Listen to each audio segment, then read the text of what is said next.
छत्तीसगढ़ प्रदेश में भूपेश बघेल की सरकार ने अपना भरोसा खो दिया है। उनकी बाँछें खिली हुई है हत्या करने वालों की। एक नहीं, दो नहीं, तीन नहीं, 9 महीने में 9 हत्याएं हो जाती है। जो तेंदुपत्ता में 4 लाख मानक बोरे की खरीदी कम हुई और लगभग 1000 करोड़ रुपए वो बिचौलिया, वो तेंदुपत्ता के तस्कर खा गए। तो हम सब संकल्पित हैं कि उसका बदला लेकर रहेंगे और ये भूपेश सरकार को जड़ समेत जब तक नहीं उखाड़ेंगे तब तक चैन की सांस नहीं लेंगे। नारायणपुर के जिला उपाध्यक्ष रतन दुबे की हत्या से भारतीय जनता पार्टी के सभी कार्यकर्ता दुखी हैं। हालत ये है कि इस घटना का जिक्र करते हुए भारतीय जनता पार्टी के कार्यकर्ताओं और नेताओं के आंखों से आंसू भी गिर रहे हैं और इसकी वजह भी है क्योंकि भारतीय जनता पार्टी के कार्यकर्ता और पदाधिकारी पहले से इस बात की आशंका जाहिर कर रहे थे कि इस चुनाव में भारतीय जनता पार्टी के कार्यकर्ताओं, नेताओं और पदाधिकारियों को टारगेट किया जा रहा है, उनकी हत्या की जा रही है।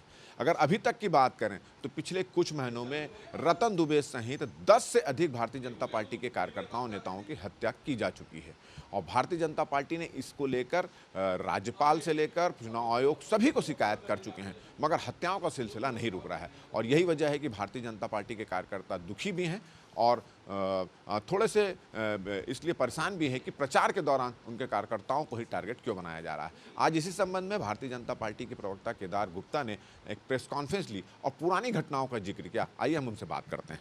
छत्तीसगढ़ प्रदेश में भूपेश बघेल की सरकार ने अपना भरोसा खो दिया है। विशेषकर आदिवासी क्षेत्र में आदिवासी समाज ने भूपेश बघेल की सरकार को नकारने का फैसला ले चुका है और वो कहीं ना कहीं भाजपा के साथ मैदान में खड़ी दिखती नजर आती है।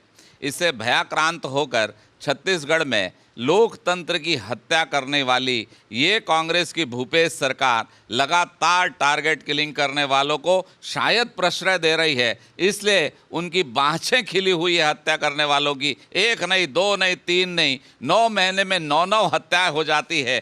पहले 16 जनवरी को हमारे साथी बुधराम कल्टाम की हत्या, 5 फरवरी को नीलकंठ कंकेप की हत्या, 10 फरवरी को सागर साहू की हत्या, 11 फरवरी को रामधर अलामी की हत्या, 21 जून को महामंत्री काका अर्जुन की गला रेतकर हत्या, 21 अगस्त को महज गोटा की हत्या, 18 अगस्त को राम पुनेम की हत्या, 20 अक्टूबर को बिरजू ताराम की हत्या और 4 नवंबर को रतन दुबे की हत्या।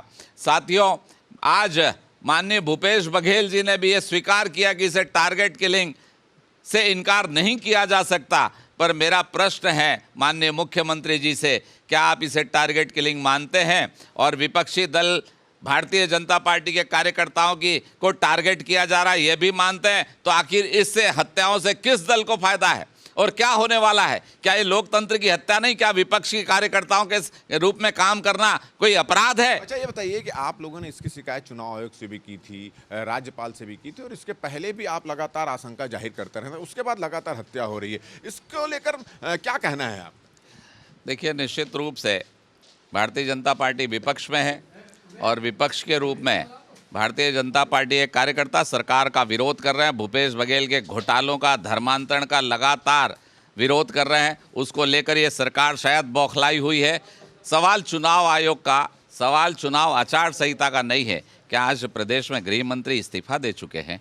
क्या मुख्यमंत्री आचार संहिता लगी है इसलिए अपने रिजाइन दे चुके हैं? सारे लोग काम कर रहे हैं, परंतु सिर्फ भारतीय जनता पार्टी के कार्यकर्ताओं की हत्या इस बात को स्पष्ट रूप से रेखांकित करती है कि यहाँ लोकतंत्र जिंदा नहीं है। भारतीय जनता पार्टी के कार्यकर्ता लगातार इसके लिए लड़ रहे हैं। और मैं एक दुखद पहलू ये बताता हूँ, क्या हमारे गलती इतनी है कि हम लोग भाजपा के कार्यकर्ता हैं, धर्मांतरण का विरोध करते हैं, आदिवासी बालिकाओं के साथ जो अपराध हो रहे हैं, यौनाचरण हो रहा है, सामूहिक बलात्कार कर रहे हैं, इसका विरोध कर रहे हैं? क्या जो तेंदुपत्ता में 4 लाख मानक बोरे की खरीदी कम हुई और लगभग 1000 करोड़ रुपए वो बिचौलिया, वो तेंदुपत्ता के तस्कर खा गए, इसलिए हमसे कांग्रेस पार्टी?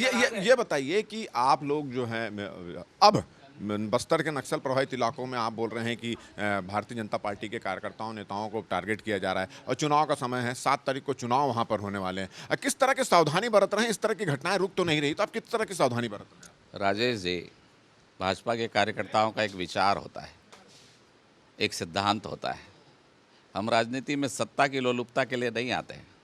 तेरा वैभव अमर रहे माँ, हम दिन चार रहे ना रहे माँ, इस सिद्धांत को लेकर चलते हैं। और अगर हमारे 9 कार्यकर्ताओं ने शहादत दी है तो हम सब संकल्पित हैं कि उसका बदला लेकर रहेंगे। और ये भूपेश सरकार को जड़ समेत जब तक नहीं उखाड़ेंगे तब तक चैन की सांस नहीं लेंगे। यहाँ दूर से बैठकर हम ये बात करते हैं, पर रतन दुबे के घर में जाएंगे तो शायद पत्नी कहेगी कि उनका भोजन रखा है, चलिए, वो आने वाले हैं। हम भारतीय जनता पार्टी के कार्यकर्ताओं का ये दुख समझ सकते हैं, क्योंकि चुनाव प्रचार के दौरान उनकी हत्या हुई है।